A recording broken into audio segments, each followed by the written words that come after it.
Saudaraku yang terkasih, selamat pagi berkah dalam. Sudah kita memberi senyum hari ini, Kamis 3 Juni 2021. Pesta Santo Carolus Elwanga dan kawan-kawan martir. Kita awali permenungan kita dengan tanda kemenangan Kristus dalam nama Bapa dan Putra dan Roh Kudus. Amin.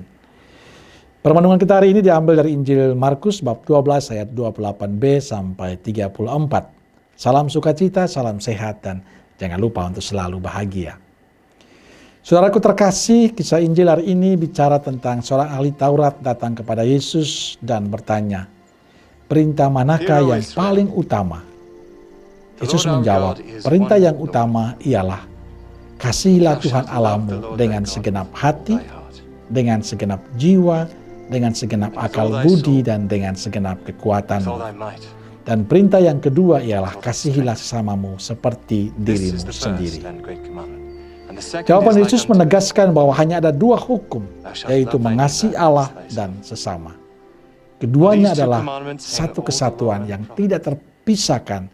Artinya, jika seorang mencintai Allah, mengasihi Allah, maka mengasihi sesama merupakan wujud konkret dari cintanya kepada Allah. Mencinta Allah harus diwujudkan dalam mencintai sesama. Dan mencintai sesama itu berarti tanda bahwa kita mencintai Allah. Jawaban Yesus ini membuka mata hati ahli Taurat tersebut. Hal ini terungkap dari penegasan ahli Taurat akan jawaban Yesus. Guru, tepat sekali apa yang kau katakan. Bahwa dia itu esa dan tak ada Allah lain kecuali dia.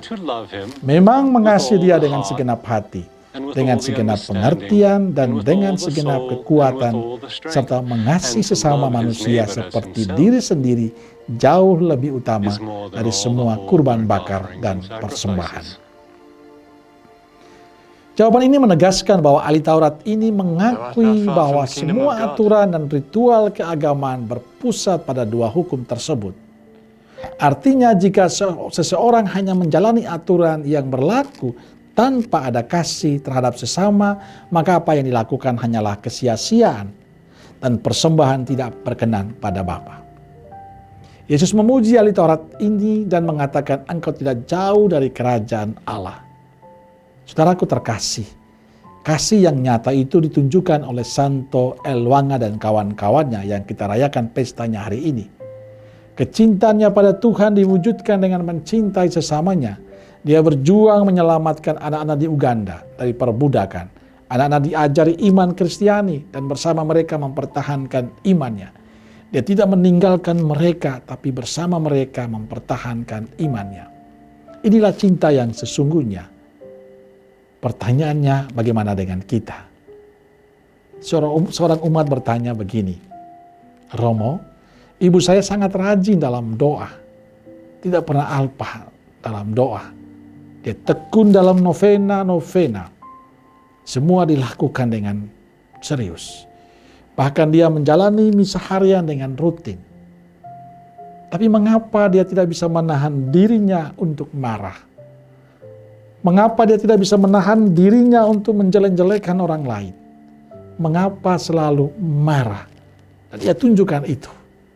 Lalu pertanyaannya, apa artinya doa-doa yang dia lakukan selama itu? Saudaraku terkasih, ini kisah kita. Kadang kita berpikir dengan rutin berdoa, rutin misa kita sudah menunjukkan cinta pada Tuhan. Itu belum cukup. Doa saja tidak cukup. Hendaknya doa itu berbuah dalam sikap hidup yang baik. Kalau kita mengatakan kita mencintai, kita mengasihi Tuhan, tunjukkanlah itu dengan mencintai sama kita dalam kehidupan kita setiap hari. Dan itu baru keren. Jangan kita tekun dalam doa, ekaristi, bahkan novena, tapi sikap hidup kita jauh dari kenyataan yang diharapkan banyak orang. Saya berharap saudara terkasih, dalam ketekunan kita untuk berdoa harus berbuah dalam sikap hidup kita dengan sesama yang lain. Karena dalam diri sesama kita menemukan wajah Tuhan.